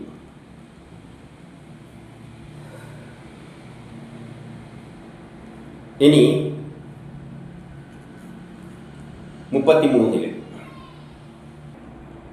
അങ്ങ് വിശ്വസംരക്ഷണത്തിനായി മഹത്തുക്കൾക്ക് കർമ്മഫലം നൽകുവാൻ വേണ്ടി നല്ല നിലയിൽ ഇങ്ങനെ മഹത്തുക്കൾ എന്ന് പറഞ്ഞാൽ ആ വഴിയിലൂടെ കാലം മുന്നോട്ടേക്ക് പോകും. കാലമാണ് നമ്മളെ നയിക്കുന്നത്. ആ കാലത്തോടൊപ്പം നമ്മൾ പോകുമ്പോൾ അത്തരം മഹത്തുക്കൾക്ക് സ്വാർത്ഥതയില്ലാതെ, സ്വന്തം കാര്യം നോക്കാതെ ലോക നന്മക്ക് വേണ്ടി ഇറങ്ങിത്തിരിക്കുന്നവർക്ക് കർമ്മം നൽകുന്നവനായി രൂപം ധരിക്കുന്നു. അങ്ങനെയുള്ളപ്പോഴാണ് അത് പല രൂപത്തിൽ കയറി വരുന്നത്. അതിനാൽ ജനങ്ങൾ വേദപഠനം, സൽക്കർമ്മം, യോഗസാധനം, തപസ്, സമാധി എന്നിവയാൽ അങ്ങനെ ആരാധിക്കുന്നു. അപ്പം നമ്മൾ വേദം പഠിച്ചിട്ട് ഈ ശാസ്ത്രതത്വങ്ങളെല്ലാം മനസ്സിലാക്കിയിട്ട് സൽക്കർമ്മങ്ങൾ ചെയ്തിട്ട് യോഗസാധനയുടെ മനസ്സിനെയെല്ലാം നിയന്ത്രിച്ചുകൊണ്ട് ബ്രഹ്മത്തിൽ തന്നെ, ആ ശക്തിയിൽ തന്നെ മനസ്സിനെ അർപ്പിച്ചുകൊണ്ട്, തപസ് മനസ്സ് ഒരൊറ്റ ലക്ഷ്യം വെച്ചുകൊണ്ട് സമാധി രൂപത്തിൽ നീങ്ങിയാൽ ആരാധിക്കുന്നവരെ ആ വഴിയിൽ എത്തിച്ചേരും. അങ്ങയുടെ 34 ഇപ്രകാരമുള്ള സാത്വിക രൂപം ഇല്ലെങ്കിൽ, അങ്ങനെയുള്ള സാത്വിക രൂപത്തിലുള്ള അങ്ങ് കാലാകാലങ്ങളിൽ വന്നില്ല എങ്കിൽ എന്തുവരും? അജ്ഞാനത്തെയും ഭേദഭാവത്തെയും തുടച്ചു നീക്കുവാൻ ആർക്കും കഴിയില്ല. അങ്ങനെ ഒരു ശക്തി കാലാകാലങ്ങളിൽ വന്ന്, ആ ശക്തി എവിടെ നിന്നാണ് ഉത്ഭവിക്കുന്നതെന്ന് പറഞ്ഞു കഴിഞ്ഞു. പീഡിപ്പിക്കുന്ന, ഏറ്റവും അധികം പീഡനവും കഷ്ടപ്പാടും ദുരിതവും അനുഭവിക്കുന്നതാണ് ആ ശക്തിവിശേഷത്തിൻ്റെ ഉദയം. ആ ശക്തിവിശേഷം അങ്ങനെയൊന്നും വന്നില്ല എങ്കിൽ ഭേദഭാവത്തെ, അജ്ഞാനത്തെ, എന്താണ് ഈ പ്രപഞ്ച രഹസ്യം, പ്രപഞ്ചത്തിന് പിന്നിൽ ഒരു ശക്തി ഉണ്ടോ, അതാണോ നമ്മളെ നയിക്കുന്നത്, അതൊന്നും മനസ്സിലാക്കാൻ പറ്റാതെ എല്ലാം ഞാനാണ്, എല്ലാം എൻ്റെ എന്ന നിലയിൽ നടിക്കുന്നതാണ് അജ്ഞത. ഭേദഭാവം, എല്ലാത്തിനെയും പലതായി കാണുക. ആ ഭേദഭാവം ഇല്ലാതാക്കണ്ടെങ്കിൽ ഭേദഭാവം, അത് തന്നെയാണ് വസുദേവ കുടുംബം. അവസാനം എത്തിച്ചേരുന്നത് വസുദേവ കുടുംബത്തിലാണ്. എല്ലാവരും ഒരു കുടുംബത്തിലെ അംഗത്തെ പോലെ. പിന്നെ അവിടെ ഒരു ഭേദഭാവവും ഇല്ല. അങ്ങനെയുള്ളൊരു ഭേദഭാവം ഇല്ലാതെ ഒരു ലോകം ഉണ്ടാക്കുന്നത് ആര് തന്നെ വിചാരിച്ചാലും നടക്കില്ല എന്നാണ് പറയുന്നത്. ഈ ലോകത്തിൽ ആര് വിചാരിച്ചാലും ഭേദഭാവം ഇല്ലാതാക്കാൻ പറ്റില്ല. അതിന് ആര് തന്നെ വരണം? ഈ ശക്തി തന്നെ വരും. ഇനി അങ്ങേ സംബന്ധിച്ച ബുദ്ധിയും ഗുണങ്ങളും പ്രകാശിക്കുമ്പോൾ, അത്തരം ഒരു ബുദ്ധിയും ഗുണങ്ങളും പ്രകാശിക്കും. ആ ഗുണങ്ങളുടെ പ്രകാശത്താൽ അത് ചില സമയത്ത് പ്രകാശിച്ചു വരും. ആ ശക്തിവിശേഷം ഒരു സമയം ഉദയം ചെയ്യുക തന്നെ ചെയ്യും. ഒരു പ്രകാശ രൂപത്തിൽ അത് വരും. അങ്ങ് അനുഗമിക്കപ്പെടുന്നു. അതിൻ്റെ പിന്നിലാണ് അങ്ങയെ ദർശിക്കാൻ നമുക്ക്. ലോകത്തിൽ അങ്ങനെ ഒരു ശക്തി ഉദയം ചെയ്യും. അതിൽ അങ്ങയെ ദർശിക്കാം. മനസ്സ്, ഇന്ദ്രിയങ്ങൾ എന്നിവയിൽ സാക്ഷിയായി നിൽക്കുന്നവനും, അത് മനസ്സ് ഇന്ദ്രിയങ്ങളിലൊന്നും വെറും സാക്ഷി മാത്രമായി നിൽക്കുക. അത് ആരുമായിട്ട് ഒരു ബന്ധവുമില്ല. അതിനൊരു നല്ല ലോകം ഉണ്ടാക്കണം, അത്രേ താല്പര്യമുള്ളൂ. അല്ലാതെ അതിനാരുമായിട്ട് ഒരു ബന്ധവുമില്ല. ഇന്ദ്രിയങ്ങളുമായിട്ട് ബന്ധമില്ലാത്തവനും അതിനോടെല്ലാം സാക്ഷി രൂപത്തിലാണ്. സൂക്ഷ്മ ദൃഷ്ടിയാൽ മാത്രം മനസ്സിലാക്കാവുന്നവനുമാണ്. അങ്ങനെ ആ സൂക്ഷ്മ ദൃഷ്ടിയോടുകൂടി നമുക്ക് മനസ്സിലാക്കാൻ പറ്റും. അങ്ങനെ ഒരു ശക്തിവിശേഷമാണ് ഈ ലോകത്തെ നയിക്കുന്നത്. അല്ലാതെ ഭരണപക്ഷവും പ്രതിപക്ഷമൊന്നും അല്ല ഈ ലോകത്തെ നയിക്കുന്നത്. ആ ഒരു ശക്തി അങ്ങ് വരും. അതിനെ പിടിച്ചിർത്താൻ ആർക്കും പറ്റില്ല. അത് മനസ്സിലാക്കുന്നതുമായ അങ്ങയുടെ ഗുണങ്ങളും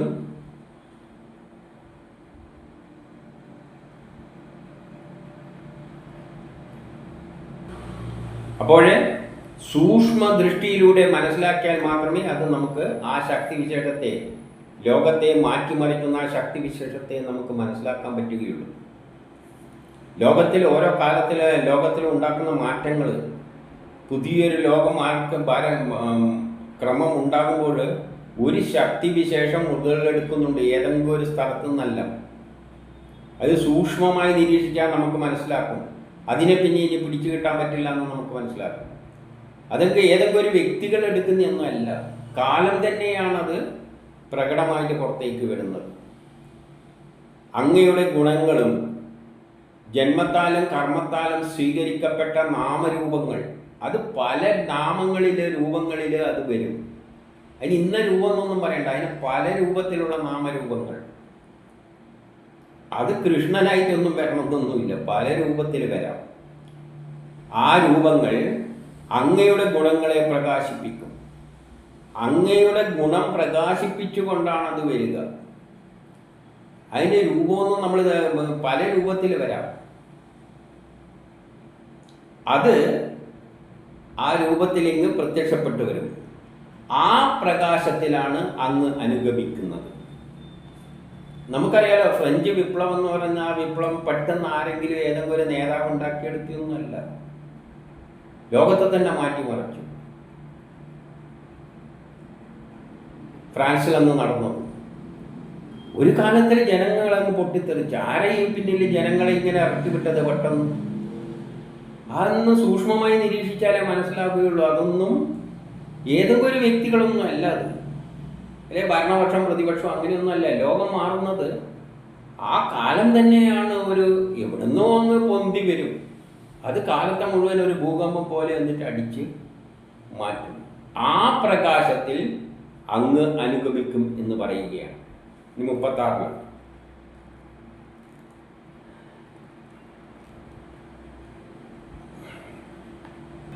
ഇത് നേരത്തെ പറഞ്ഞ തന്നെ വേറെ രൂപത്തെ പറയാണ്. മനസ്സ്, ബുദ്ധി, ഇന്ദ്രിയങ്ങൾ എന്നിവയിൽ സാക്ഷിയായി നിൽക്കുന്നവരും, അതിന് മനസ്സ്, ബുദ്ധികളെ എന്ത് എന്ത് ജീവികൾ എന്ത് കാട്ടിയാണെങ്കിലും അത് സാക്ഷിയായി നിൽക്കുന്നവനും അതിനെ സൂക്ഷ്മ രൂപത്തിൽ മാത്രം അറിയേണ്ടവനുമായ അങ്ങയെ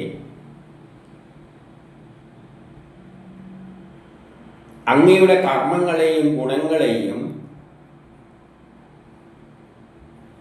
അതിലൂടെ സ്വീകരിക്കപ്പെടുന്ന പല നാമരൂപങ്ങളും, അത് പല നാമത്തിലെ പല ഗുണവിശേഷങ്ങളായിട്ട് അത് പ്രകടമാകും. അതിനെ മനസ്സുകൊണ്ടോ വാക്കുകൊണ്ടോ കീർത്തിക്കാവുന്നതല്ല, ചിന്തിക്കാനോ കീർത്തിക്കുവാനോ കഴിയുകയില്ല. ആ ശക്തി ഓരോ ലോകത്തെയും മാറ്റിമറിക്കുന്ന, അതാത് കാലങ്ങളിൽ മാറ്റിമറിക്കുന്ന ആ ശക്തിയെ നമുക്ക് മനസ്സുകൊണ്ടോ വാക്കുകൊണ്ടോ ഒന്നും വർണ്ണിക്കാനൊന്നും പറ്റില്ല. അത് ഏത് സ്ഥലത്ത് എവിടെ പ്രകടമാകുന്നു എന്ന് നമുക്ക് തിരിച്ചറിയാൻ പറ്റില്ല. നമുക്കിപ്പം ഭൂകമ്പം തന്നെ നമുക്ക് പറയാൻ പറ്റും ഇന്നടത്താണ് നാളെ ഭൂകമ്പം ഉണ്ടാകുന്നത്. ശാസ്ത്രം എത്ര വളർന്നെങ്കിലും പ്രകൃതിക്ഷോഭങ്ങൾ ഓരോ സ്ഥലത്താലും ഉണ്ടാകുന്നത് നമുക്ക് പ്രവചിക്കാനൊന്നും പറ്റില്ല. ഏകദേശം ഊഹിക്കുക എന്നല്ലാതെ. അതേസമയം ഇത് പറയുന്നുണ്ട്, എങ്കിലും അങ്ങയെ ഉപാസിക്കുന്നവർ അതെല്ലാം അറിയുന്നുണ്ടല്ലോ. നമുക്കും പ്രകൃതിക്ഷോഭങ്ങളെല്ലാം എവിടെയെല്ലാം ഉണ്ടാകാൻ സാധ്യതയുണ്ട് എന്നല്ലാതെ എപ്പോൾ എവിടെ അതുണ്ടാകുന്നതൊന്നും നമുക്കങ്ങനെ പ്രകൃതി നിയമങ്ങളൊന്നും സൂക്ഷ്മമായിട്ട് 100% ഉൾക്കൊള്ളാനൊന്നും പറ്റില്ല. അതുപോലെ ലോകത്തെ മാറ്റിമറിക്കുന്ന ശക്തിവിശേഷത്തെ നമുക്കങ്ങനെ മനസ്സിലാക്കാൻ പറ്റില്ല. ഇനി 37 അങ്ങയുടെ പുണ്യനാമങ്ങളെയോ രൂപങ്ങളെയോ പറ്റി കേൾക്കുകയോ ഓർക്കുകയോ ധ്യാനിക്കുകയോ ചെയ്തുകൊണ്ട്, അതായത് അങ്ങേ തൻ്റെ രൂപങ്ങൾ, അങ്ങനെ രൂപത്തെ പല രൂപത്തിൽ എന്തെങ്കിലും ഒരു തരത്തിൽ ഓർത്തുകൊണ്ട് യാതൊരാൾ ലൗകികവും അലൗകികവുമായ കർമ്മങ്ങൾ അങ്ങയുടെ പാദത്തെ അർപ്പിച്ചുകൊണ്ട് ചെയ്യുന്നുവോ അവൻ സംസാര ദുഃഖത്തെ മറികടക്കും, അവന് പുനർജന്മമില്ല. അതായത് അങ്ങയുടെ പാദത്തെ തന്നെ ചിന്തിച്ചുകൊണ്ട് യജ്ഞം നടത്തുന്നവൻ, അതായത് അങ്ങേക്കായി എല്ലാ കർമ്മങ്ങളും ചെയ്യുക. അങ്ങയുടെ പാദം പോകുന്ന വഴി എന്ന് പറഞ്ഞാൽ കാലമാണ്. അങ്ങ് കാലം മുന്നോട്ടേക്ക് പോവുകയാണ്. ആ പോക്കിനനുസരിച്ച് നമ്മളും കാലത്തിൽ ലോകം പുരോഗമിക്കുകയാണ്. കാലം പുരോഗമിക്കുന്നതനുസരിച്ചിട്ട് ഒരു സുന്ദരമായ വസുദേവ കുടുംബത്തിലേക്ക് എത്തുന്നുണ്ട്. അതിനനുസരിച്ച് ആര് നീങ്ങുന്നുവോ അവർ എന്തു പറ്റും? സംസാര ദുഃഖത്തെ മറികടക്കും. എന്നിട്ട് എന്തുണ്ടാവും? അവർക്ക് പിന്നെ പുനർജന്മം ഉണ്ടാകില്ല. 38 പറയുകയാണ്, സർവേശ്വരനായ അങ്ങയുടെ അവതാരത്താൽ. അപ്പോൾ അങ്ങിപ്പോൾ അവതരിച്ചിരിക്കുകയാണ്. എന്തിനു വേണ്ടിയിട്ട്? അങ്ങയുടെ തൃപ്പാദത്തിൽ നിന്നും അങ്ങയുടെ പാദത്തിൽ നിന്നും ഉത്ഭവിച്ചതാണ് ഈ ഭൂമി. ഈ ഭൂമിയുടെ ഭാരം അകറ്റുവാനായിക്കൊണ്ടാണ് അങ്ങ് ഉത്ഭവിച്ചിരിക്കുന്നത്. ഈ ഭൂമിയുടെ ദുഷ്ടന്മാരായ ഭരണാധികാരികളെ കൊണ്ടുള്ള ഭാരം അവസാനിപ്പിക്കുവാനാണ് അങ്ങ് അവതരിച്ചിരിക്കുന്നത്. അതുകൊണ്ട് ഈ ഭൂമിയുടെ ഭാരം അകറ്റപ്പെടുവാൻ പോവുകയാണ്. അത് മഹാഭാഗ്യം തന്നെ. ഭൂമിയെയും സ്വർഗത്തെയും അങ്ങയുടെ കൊച്ചു കാലടികൾ കൊണ്ട്, പവിത്രമായ അങ്ങയുടെ കൊച്ചു കാലടികൾ കൊണ്ട് ഭൂമിയെയും സ്വർഗത്തെയും അടയാളപ്പെടുത്തുവാൻ പോകുന്നത് ഞങ്ങൾ കാണുവാൻ പോവുകയാണ്. ഈ പറയുന്നതിൻ്റെ അർത്ഥം എന്താണ്? അങ്ങ് ഈ ലോകത്തിൽ ഒരു വലിയ മാറ്റം ഉണ്ടാക്കാൻ പോകുന്നത് നമ്മൾ കാണുന്നു. ഇനി 39 ജനനരഹിതനായ അങ്ങ് ജനിക്കുന്നില്ല, മരിക്കുന്നില്ല. ജന്മം എടുത്തത് ലീല മാത്രമായി ഞാൻ കാണുന്നു. ഈ ജന്മം എന്നെല്ലാം പറയുന്നത് ഒരു വെറും തമാശയായിട്ടാണ് നമ്മൾ കാണുന്നത്. അങ്ങേക്ക് ഇതൊരു തമാശ കളിയാണ്. അതായത് കുട്ടികൾ കടപ്പത്തും മണല് കൊണ്ട് കൊട്ടാരം ഉണ്ടാക്കിയിട്ട് പൊളിക്കുന്നത് പോലെ. കാരണം അങ്ങത്ര സീരിയസ് ഒന്നുമല്ല ഇക്കാര്യത്തിൽ. ഒരു തമാശക്ക് ചെയ്യുന്ന മാതിരിയായിട്ടാണ് നമ്മൾ കാണുന്നത്. കാരണം ജീവാത്മാവിനുണ്ടാകുന്ന ജനനം, നിലനിൽപ്പ്, മരണം എന്നിവ അങ്ങയുടെ മായയാൽ കൽപ്പിതമാണ്. ഈ നമ്മുടെ ജീവാത്മാവാണല്ലോ നമ്മൾ. ആ ജീവാത്മാവ് ഉണ്ടാകുന്നതും അത് നിലനിൽക്കുന്നതും അത് നശിക്കുന്നതെല്ലാം അങ്ങയുടെ മായയാൽ കൽപ്പിതമായ ചില ഒരു ആക്ടിവിറ്റി മാത്രമാണ്. അതുകൊണ്ട് അങ്ങയുടെ ഒരു ലീലയായിട്ടാണ് ഞങ്ങൾ ഇതിനെ കാണുന്നത്. ഇനി 40 മത്സ്യം, ഹയഗ്രീവൻ, കൂർമ്മം, നരസിംഹം, വരാഹം, ഹംസം, ശ്രീരാമൻ, പരശുരാമൻ, വാമനൻ എന്നീ അവതാരങ്ങളുടെ 3 ലോകങ്ങളെയും അങ്ങ് പാലിച്ചതുപോലെ ഇപ്പോൾ ഭൂമിയുടെ ഭാരത്തെ നശിപ്പിക്കുവാനായിക്കൊണ്ട് യാദവശ്രേഷ്ഠനായ അങ്ങേക്ക് നമസ്കാരം. അങ്ങ് യാദവശ്രേഷ്ഠനായിട്ട് പല അവതാരങ്ങളെടുത്ത് പറഞ്ഞു. അതേപോലെ ഇപ്പം ഭൂമിയുടെ ഭാരം കുറക്കാനായിട്ട് അങ്ങ് വരികയാണ്. യാദവശ്രേഷ്ഠനായിട്ട് അങ്ങേക്ക് നമസ്കാരം. പരമപുരുഷനായ ഭഗവാൻ 41 ഞങ്ങളുടെ ക്ഷേമത്തിനായി സാക്ഷാൽ അംശത്തോടുകൂടി ഭാഗ്യവശാൽ ഭവതിയുടെ ഗർഭത്തിൽ എത്തിയിരിക്കുകയാണ്. നമ്മളെ നന്മയ്ക്ക് വേണ്ടിയിട്ട് അങ്ങിപ്പം ഭവതിയുടെ ഈ സ്ത്രീയുടെ ഗർഭത്തിൽ എത്തിയിരിക്കുകയാണ്. മൃത്യുവിനെ നോക്കിക്കൊണ്ടിരിക്കുന്ന കംസനിൽ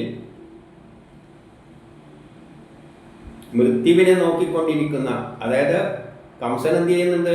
ഇവിടെ ഗർഭം എപ്പം പ്രസവിക്കുന്നെന്ന് നോക്കിക്കൊണ്ടിരിക്കുകയാണ്. അപ്പോഴെ മൃത്യുവോടെ അടുക്കുകയാണല്ലോ. അപ്പം മൃത്യുവെ നോക്കിക്കൊണ്ടിരിക്കുന്ന കംസനിൽ അദ്ദേഹം മൃത്യുവെ നോക്കിക്കൊണ്ടിരിക്കുകയാണ്. അങ്ങനെയുള്ള മൃത്യുവിനെ നോക്കിക്കൊണ്ടിരിക്കുന്ന ഈ കംസനിൽ നിന്നുള്ള ഈ ഭയമൊന്നും നമുക്ക് ആവശ്യമില്ല. ദേവന്മാർ പറയുകയാണ്, ഇനി കംസനെ ഭയക്കേണ്ട ആവശ്യമൊന്നുമില്ല. അദ്ദേഹം മൃത്യുവിനെ നോക്കിക്കൊണ്ടിരിക്കുകയാണ്. അങ്ങേർക്ക് നമ്മളെ കാര്യമൊന്നും നോക്കാനിപ്പം നേരമില്ല. അങ്ങേര് ഈ കുട്ടിയും ജനിക്കുന്നതും നോക്കിക്കൊണ്ട് ഇരിക്കുകയാണ്. എന്നിട്ടോ ഇനി ആ ഭയം നമുക്ക് വേണ്ട.